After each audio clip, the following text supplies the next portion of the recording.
शिरूर लोकसभा मतदारसंघात राष्ट्रवादी काँग्रेसचे उमेदवार डॉक्टर अमोल कोल्हे व शिवसेनेचे उमेदवार खासदार शिवाजीराव आढळराव पाटील यांच्यात अटीतटीची लढत होत आहे। मात्र मनसेतून शिवसेनेत आलेले आमदार शरद सोनवणे यांनी शिवसैनिक पदाधिकाऱ्यांना खोटा प्रचार करण्याचा आवाज दिल्याने शिवसेना चांगलीच उघडी पडली आहे। एका सभेत आमदार शरद सोनवणे यांनी कार्यकर्त्यांना उद्देशून सांगितले की तुम्ही राष्ट्रवादीच्या बैठकांमध्ये जा आणि त्यांना सांगा की हडपसर मध्ये आमदार योगेश टिळेकर यांनी काय विकास केलाय, योगेश टिळेकर 2.5 लाखाचे मताधिक्य देणार आहेत असं खोटं तुम्ही बोला, त्यामुळे जास्तीत जास्त प्रचार होईल व दादा निवडून येतील असा अजब सल्ला आमदार यांनी दिल्याने राजकीय वर्तुळात चर्चा होत आहे। जाऊन बसायचं, कोणी बोलू न बोलू जाऊन बसायचं आणि बसता येतं त्याला एकच म्हणायचं, अहो म्हटले आम्ही संतोष नानाच्या गाडीमध्ये गेलो होतो हडपसरला, आता कोण बघायला संतोष नाना बरोबर आपण गेलो का नाही, पण आपणच म्हणायचं की आम्ही संतोष नानाच्या गाडीमध्ये मी गेलो होतो आणि काय सांगू त्या योगेश टिळेकरांचं काम आमदारांचं,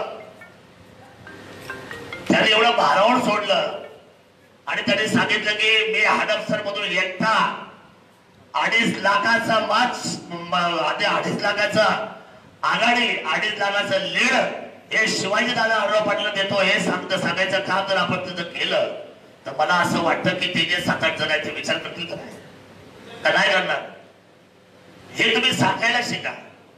या मार्केटिंगच्या गोष्टी तुम्ही केल्याशिवाय मी तालुक्यामध्ये आलो।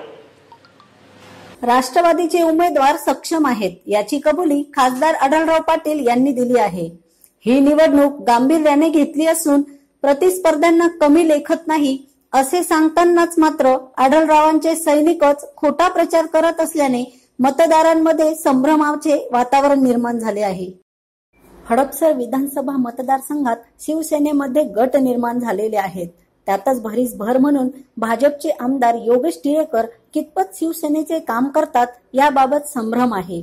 अद्याप हडपसरमध्ये शिवसेनेच्या प्रचाराला प्रत्यक्षात सुरुवात झालेली दिसत नाही, कारण मेळावे बैठकांमध्ये भाजप शिवसेनेमधील रुसवे फुगवे समोर येत असल्याने याचा फटका खासदार आढळराव पाटील यांना बसणार अशी राजकीय वर्तुळात चर्चा रंगली। राष्ट्रवादी काँग्रेसने डॉक्टर अमोल कोल्हे यांना उमेदवारी देऊन राजकीय डाव टाकला आहे।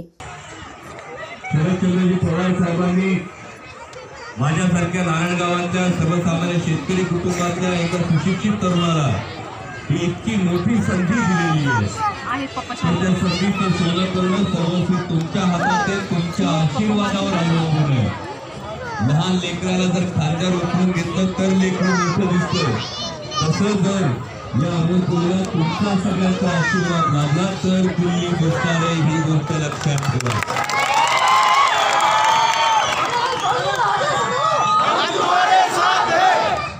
आज विरोधकांकडून वेगवेगळ्या पद्धतीचा प्रचार केला जातो, अनेक ठिकाणी सांगितलं जातं, कानावर आले की तुमच्या माहित नाही अमोल कोल्हे खासदार झाले तर भेटणार कुठं, आले कानावर तिकडे आमच्याकडे खेळ आपेगाव सगळीकडे प्रचार केला जातो।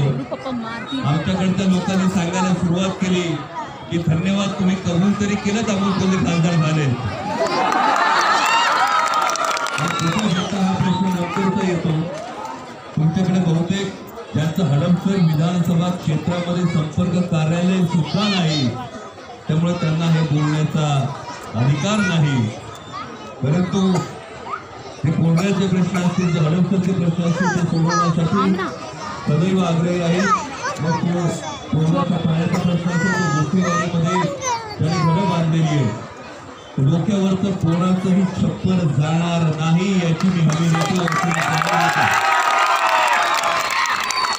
आणि एवढं सांगतो, एकदा विश्वास ठेवा, तुमच्या विश्वासाला 100% पात्र ठरण्यासाठी जीवाचं रान करेन एवढीच एक कल्पनेची विनंती करतो। येणाऱ्या 29 तारखेला फक्त आणि फक्त घरासमोरचं बटन दाबून एका सर्वसामान्य शेतकरी कुटुंबाचा त्यातच आढळराव हे मुरलेले राजकारणी समजले जातात। राज्यात शिवसेना व भाजपमध्ये युती झाली, मात्र स्थानिक पातळीवर पदाधिकारी व कार्यकर्त्यांमध्ये अद्याप सुसंवाद नाही असे चित्र शिरूर लोकसभा मतदारसंघात आहे. गटातटाच्या राजकारणात खासदार आढळराव चौकार मारतात की तरुण लोकप्रिय उमेदवार बाजी मारणार याकडे जिल्ह्याचे लक्ष लागले आहे.